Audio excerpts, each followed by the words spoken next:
Good evening, this is Chamud Fernando bringing you the news in detail at 6:30.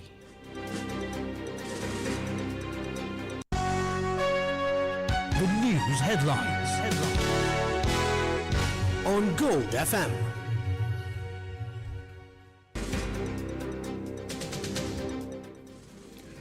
In your news headlines, Hero dominates Raigam Telis 2025. Reprieve for National Identity Card applicants. Ravi questions the excessive independence of central bank. Houthis' presence in war is no good for Sri Lanka, says Sajid. EU's maritime security body urges to avoid Yemeni waters. Iran warns of secret US ground attack plot.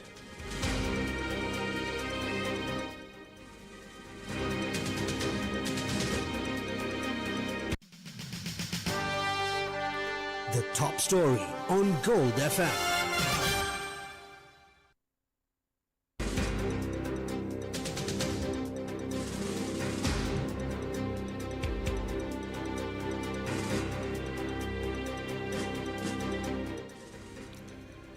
Hero Media Network swept the Raigam Telis 2025 with Hero TV securing the best television news telecast of the year and the television channel with the most audience reach accolades.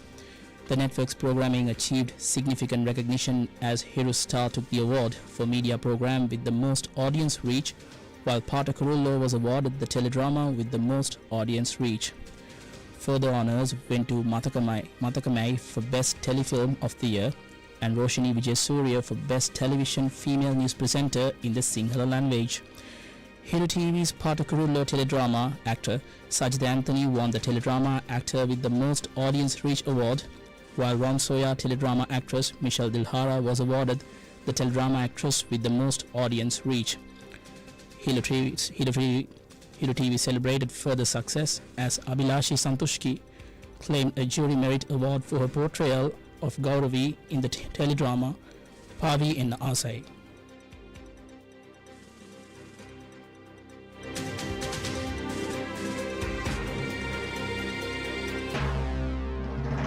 This is the local news on Gold FM.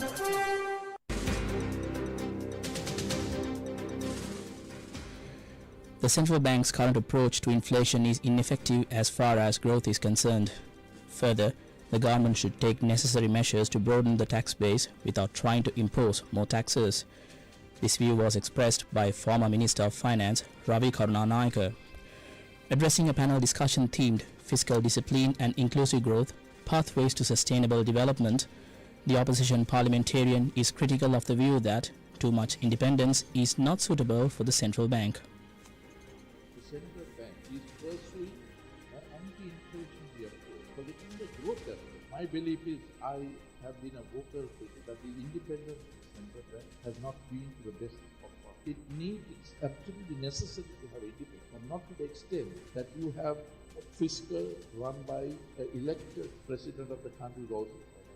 And the monetary aspect completely divorced, it has no connection to the people who elect.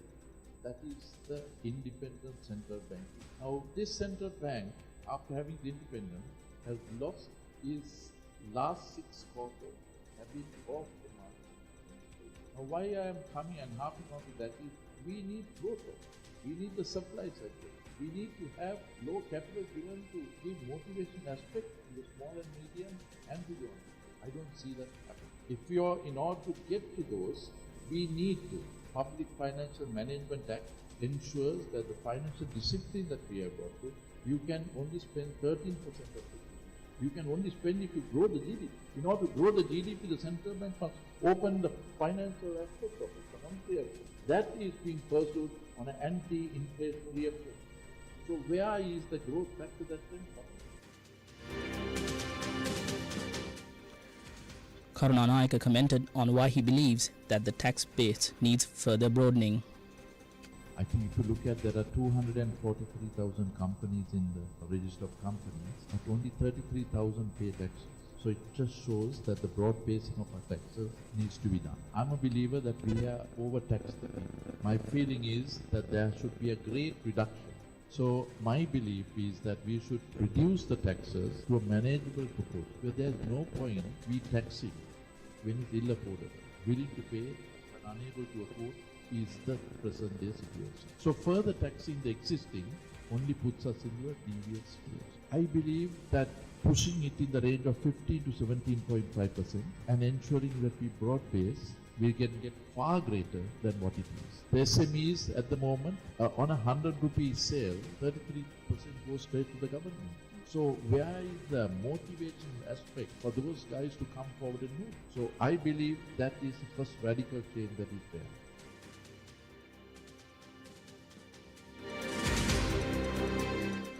The National Democratic Front parliamentarian also highlighted the need to remove para tariffs. The para tariffs to be taken off. This has been something which the IMF and the ADB have been pushing. In order to get the 620 million financing line, it's being phased out in 4 years. My belief is take it much in different way. Ensure that we reduce the taxes, reduce the situation to a 5% tax, make it a more duty-free oriented approach. This is the best time. We are today Middle East in crisis. We have low-hanging fruit. We should go after the port of Sri Lanka, which is one of the best geography located places. Middle East made the crisis. Use dry ports and get things moving now. We use the Mattala airport as another investment point by the Middle East. So these are matters that have got to be done. Finally, Karunanayake pointed out the necessity of a growth-oriented reserve build-up. When the last government handed over to the present, I think the reserves are 6.3 and that has moved up to 7. But is that 7.3 reserve sustainable? No. Of that, 2.5 billion cannot be used. There is still about 2 billion that is left in the IMF and other institutions. And the worst that is there, the reserves are built up on commercial bank swaps, which are not more than 6 months. So if you digress into the real situation, we need to have a more growth-oriented reserve build-up rather than just borrow short-term with the hot money that is creating only to ease the situation. Opposition leader Sajid Premadasa warns of severe domestic consequences as Houthi fighters join the escalating Middle East conflict. In a special statement, he noted that Sri Lanka faces significant risks due to these regional developments, and in the interest of clarity, we refrained from dubbing his remarks. හූති කණ්ඩායම් යුද පෙරමුණට එකතු වීම තුළ මේ බාබ් අල් මන්දාබ් සමුද්‍ර සන්ධියටත් බරපතල ලෙස තර්ජන එල්ල වෙලා තිබෙනවා. ඒ තුලින් විශේෂයෙන්ම ශ්‍රී ලංකාවේ ආර්ථිකයට ඍජු බලපෑම් සිදු වෙනවා කියන එක දැනුවත් කරන්නට කැමතියි. විශේෂයෙන්ම මේ බාබ් අල් මන්දාබ් සමුද්‍ර සන්ධිය කියන්නේ විශේෂයෙන්ම මෙඩිටරේනියන් මුහුද, ඒ වගේම රතු මුහුද, ඒ වගේම බාබ් අල් මන්දාබ් සමුද්‍ර සන්ධිය, ඒ වගේම Gulf of Aden, අරාබි මුහුද, ඒ කියන්නේ Arabian Sea එක, ඒ වගේම ඉන්දියානු මුහුද, Indian Ocean එක. මේ සියල්ලක්ම එකට එකතු කිරීමේ සමුද්‍ර සන්ධියක් හැටියට බාබ් අල් මන්දාබ් සමුද්‍ර සන්ධිය අපි හඳුන්වනවා. විශේෂයෙන්ම හූති කණ්ඩායම් මේ යුද්ධයට එකතු වීම තුළ මේ සමුද්‍ර සන්ධිය හරහා ක්‍රියාත්මක වෙන භාණ්ඩ ප්‍රවාහන කටයුතු, ඒ වගේම විවිධ සම්පත් ප්‍රවාහන කටයුතු අඩපණ වීම තුළ මේ බරපතල හානිය සිදු වෙනවා කියන එක අපි විශ්වාස කරනවා. විශේෂයෙන්ම තෙල් මිල ඉහළ යෑමේ, ඩීසල් පෙට්‍රල් මිල ඉහළ යෑමේ ප්‍රවණතාවයක් ඇති වෙන්න පුළුවන්. ඒ වගේම මුහුදෙන් ප්‍රවාහනය කරන ඒ ෂිප්මන්ට්ස් වල ප්‍රමාදයන් සිදු වෙන්නට පුළුවන්. The Department for Registration of Persons announced that individuals unable to obtain national identity cards via the one-day service on 23rd of March, 24th and 26th may collect their documents tomorrow. This special arrangement aims to resolve delays experienced earlier this month. Officials confirmed that the regular one-day service schedule resumes its normal operations from 31st of March. Colombo Municipal Council officials attribute a rising stench at the Beira Lake to prevailing high temperatures. Despite repeated reports on the issue and a recent inspection by a deputy minister and the mayor of Colombo, a long-term solution remains elusive. The unpleasant conditions now affect foreign tourists visiting the capital. Deputy Municipal Commissioner for Engineering Services ADS Rohan stated that Work continues to improve the drainage systems feeding into the lake to mitigate the problem. The Department of Meteorology issued a high-level heat advisory for western, Sabaragamuwa, southern, eastern, northwestern, north central and northern provinces alongside the Monoragala district. Ratnapura recorded the island's highest temperature today at 38.3 degrees Celsius, followed by Kurunegala at 37 degrees Celsius. This intense dry spell caused a rapid decline in water levels at key hydroelectric reservoirs including Castle Ree and Mount Sakale. Taking this situation into account, the National Water Supply and Drainage Board urged citizens to conserve water as bowsers now supply affected areas.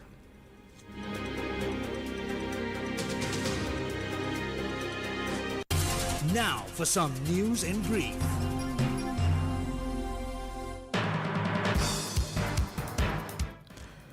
Police arrested 11 individuals over allegations of organizing illegal motorcycle and three-wheeler races for cash bets on the Piliyandala Casbah Bypass Road, along with 12 motorcycles and 2 three-wheelers. The business news on Gold FM.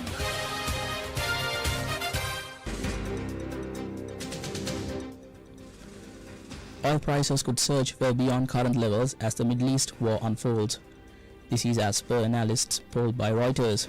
The closure of the Strait of Hormuz and attacks on Middle Eastern production facilities cut deeply into global supplies.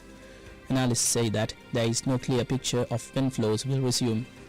Brent futures have surged by more than 50% since the war began and briefly topped $109 a barrel last week.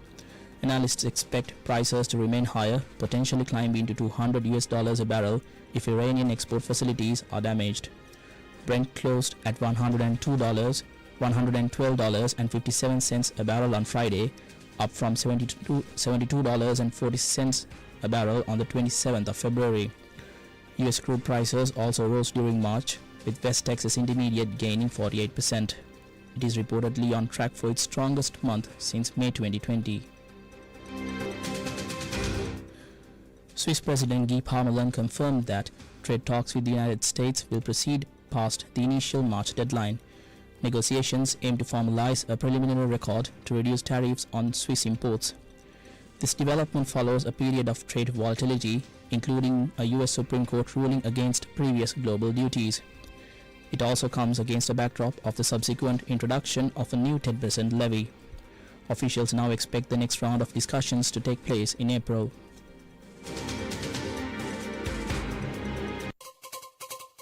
International news on Gold FM.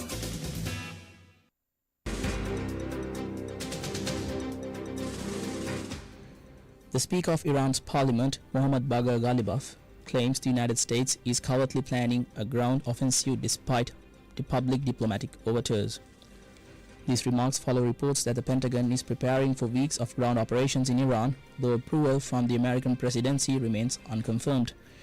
Tensions intensified with the arrival of the warship USS Tripoli in the region, leading a unit of 3,500 sailors and marines.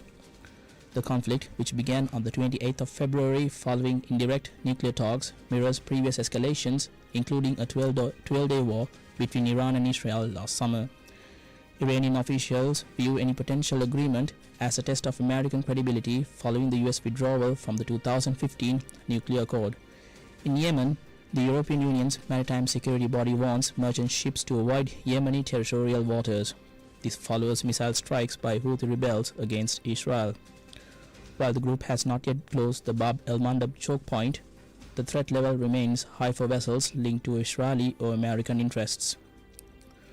Regional instability spread overnight as Saudi Arabia intercepted 10 drones, while the UAE and Kuwait also reported strikes on major infrastructure.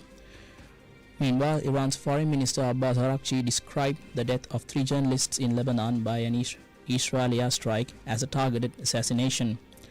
Israeli military claims one of the deceased was a militant operative. Meanwhile, diplomatic efforts continue in Islamabad today, where foreign ministers from Saudi Arabia, Egypt, Pakistan and Turkey are meeting for 2 days of talks aimed at de-escalating the regional crisis. Entertainment news on Gold FM.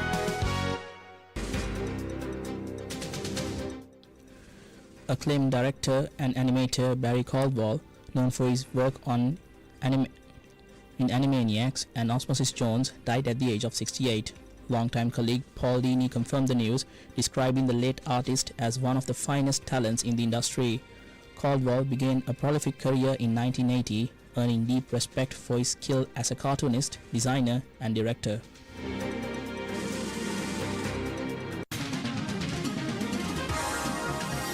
Sports news on Gold FM.